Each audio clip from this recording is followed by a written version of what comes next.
طالب کا احسان نہ ماننے والوں مسلمانوں، ابو طالب کا احسان نہ ماننے والوں مسلمانوں، تم مانو یا نہ مانو، اسلام ابو طالب کا احسان مانتا ہے۔ مسلمانوں تم مانو یا نہ مانو، اسلام ابو طالب کا احسان مانتا ہے۔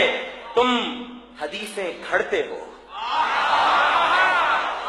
تم نے بنو امیہ کے دور میں حدیثیں لکھوائی ہیں، تم ان کے فضائل بیان کرتے ہو، ان کا ذکر بیان کرتے ہو کہ اٹھاتے نہیں کیوں نبی کا جنازہ، کہاں مر گئے بیٹیاں دینے والے۔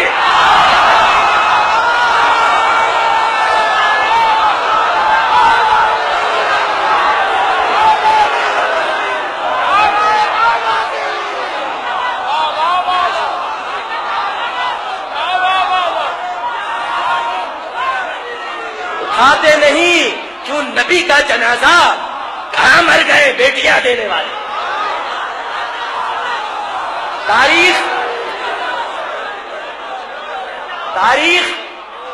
تاریخ ان کے فضائل سے تو بھری ہوئی ہے، اور ابو طالب کا جب ذکر آتا ہے تو یہ احسان جتاتے ہو کہ چونکہ انہوں نے اپنے بھتیجے کی نصرت اور مدد کی تھی تو اللہ نے ان پر یہ احسان کیا ہے کہ جہنم میں ان کے صرف پاؤں تک آگ ہے، باقی جسم کو آگ نہیں چھوتی۔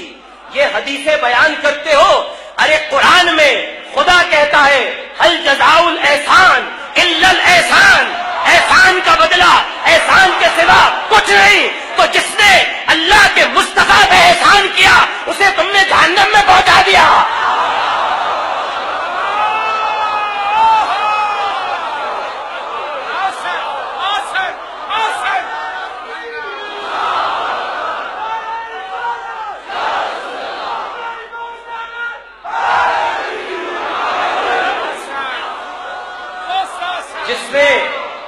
جس نے شیب ابی طالب میں کبھی علی کو ہٹایا مصطفیٰ کو لٹایا، جعفر کو ہٹایا مصطفیٰ کو لٹایا، عقیل کو ہٹایا مصطفیٰ کو لٹایا، رات بھر جو اپنے بھتیجے کی جگہ بدلتا رہا تاکہ کوئی اسے نقصان نہ پہنچائے، ہل جزاء الاحسان الا الاحسان، یہ بدلہ دے رہے ہو امتیوں۔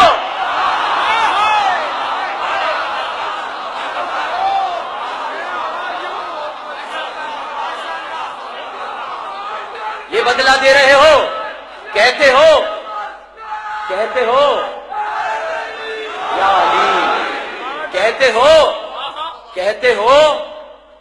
ہو کہ آخری وقت میں ان سے کہا کلمہ پڑھ لے، آخری وقت میں ان سے کہا کلمہ پڑھ لے۔ مصطفیٰ صلی اللہ علیہ وآلہ وسلم آپ کے کان کے پاس اپنا دہنے مبارک لے گئے، کچھ کہا، انہوں نے جواب دیا۔ راوی نے لکھا کہ ابو طالب نے کہا میں کلمہ نہیں پڑھوں گا۔ ارے تم تو سرگوشیاں بھی سننے لگے۔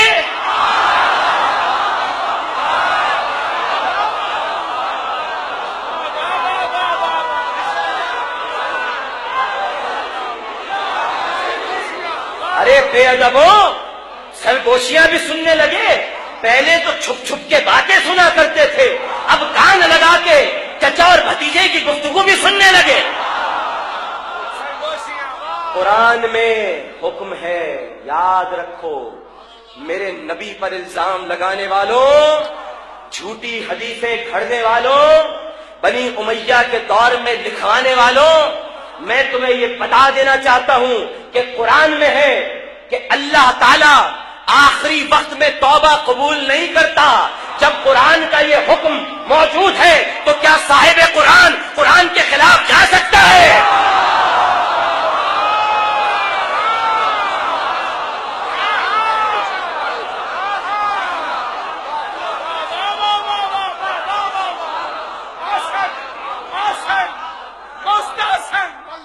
کیا صاحب قرآن کے خلاف جا سکتا ہے؟ بھائی بتاؤ، جا سکتا ہے؟ نہیں جا سکتا نا۔ تو یہ تم ابو طالب کی نفرت میں مصطفیٰ پہ تہمت لگا رہے ہو، مصطفیٰ پہ الزام لگا رہے ہو، جیسے تم نے اس وقت الزام لگایا، جیسے تم نے اس وقت الزام لگایا کہ جب علی پیدا ہوئے، اور پیدا بھی کہاں ہوئے،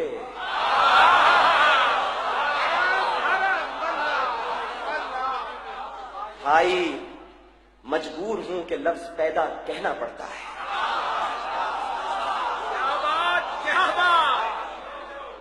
لیکن اگر میرے عقیدے میں آنا چاہتے ہو تو احد کے میدان میں تمہیں لیے چلتا ہوں،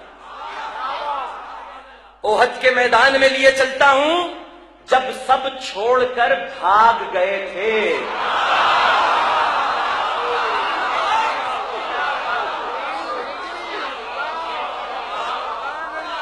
تاریخی حقائق ہے، قرآن نے کہا فَبِمَا رَحْمَةٍ مِّنَ اللَّهِ لِنْتَ لَهُمْ، آپ تو بڑے نرم واقع ہوئے ہیں، معاف کر دیجئے ان کو، بھاگ گئے تھے اب کیا کریں، ہر ماں نے علی تھوڑی جنا ہے۔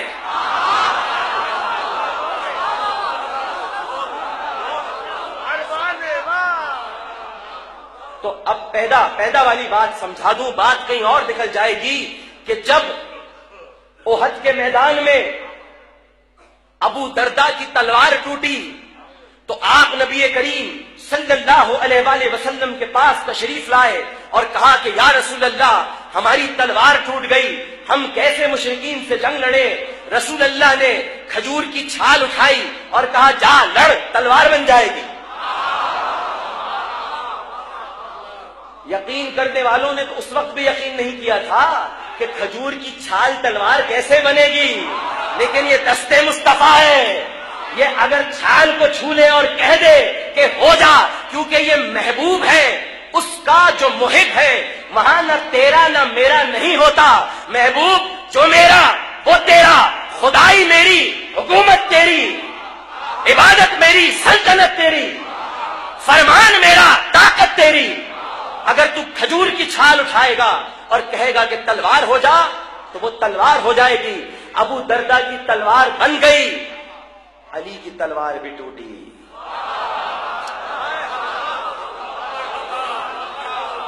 علی کی تلوار بھی ٹوٹی۔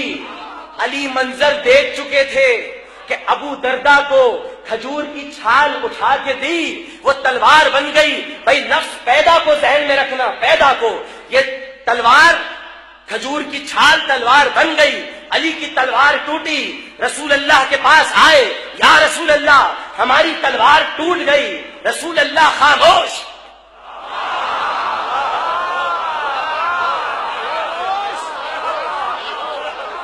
ہماری تلوار ٹوٹ گئی، رسول اللہ خاموش۔ یا مصطفیٰ ہمیں چھال اٹھا کے نہ دیجیے گا کہ یہ تلوار بن جائے۔ چھال اٹھانے کے لیے مصطفیٰ کا ہاتھ، دست مبارک آگے نہیں بڑھا، کیونکہ آسمان سے آواز آئی لا فتح الا علی، لا سیف الا ذوالفقار۔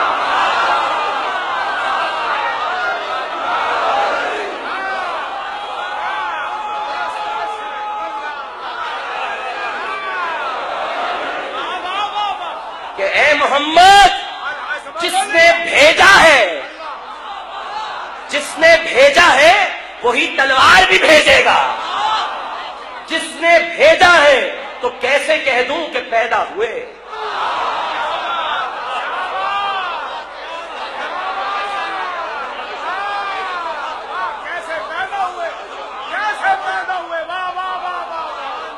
موسیٰ نے تو ہارون کو مانگا تھا، مصطفیٰ نے علی کو مانگا نہیں، علی نے علی بھیجا تھا۔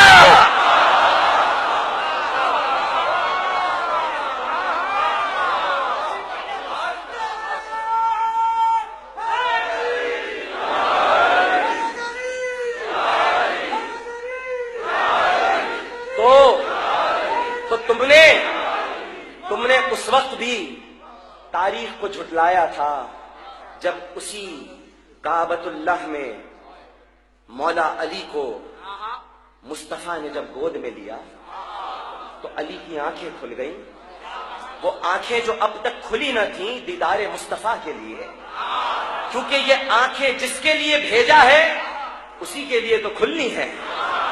اور کسی کو کیوں دیکھوں؟ بابا ابو طالب نہ، ماں فاطمہ بنت اسد نہ، محمد مصطفیٰ کو دیکھنے کے لیے دنیا میں آیا ہوں۔ پہلی آنکھ کھلے گی تو حبیب خدا کے چہرے پر پڑے گی، زبان نکلے گی تو مصطفیٰ کی زبان سے ٹکرائے گی۔ اور جب دیکھا تو کہا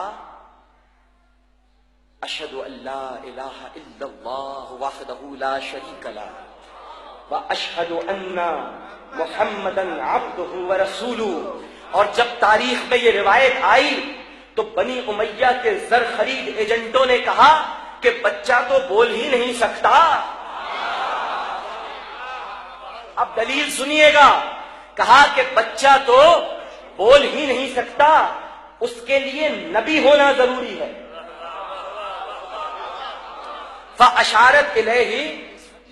فاشارت الیہ مریم نے اشارہ کیا، قالوا کیف نکلم من کان فی المہد صبیا، کہ یہ جو بچہ مہد میں لیٹا ہوا ہے یہ کیسے بولے گا؟ بچہ بولا، قال انی عبداللہ آتانی الکتاب وجعلنی نبیا۔ تو بچے کو بولنے کے لیے نبی ہونا ضروری ہے۔ میں مانتا ہوں کہ بچے کا بولنے کے لیے نبی ہونا ضروری ہے، لیکن اے جھٹلانے والوں، یہ تو دیکھو کہ وہ بچہ دستے مصطفیٰ پر ہے، جس دستے مصطفیٰ میں کنکریاں بول اٹھے۔